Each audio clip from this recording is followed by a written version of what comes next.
I've noticed a specific Revit quirk I want to share with you. When you're working on a floor plan, you select an element like a duct and use the Create Similar command. You'll see the Inherit Elevation and Inherit Size buttons right there on the ribbon. This allows you to quickly draw a new duct at the exact same height and with the same dimensions.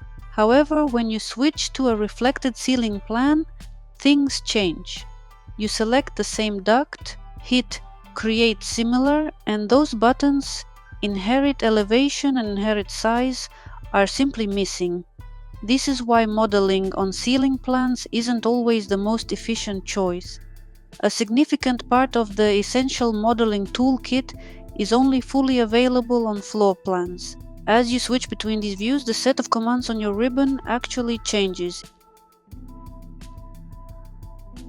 If you found this insight helpful, subscribe for more tips and I'll see you in the next video.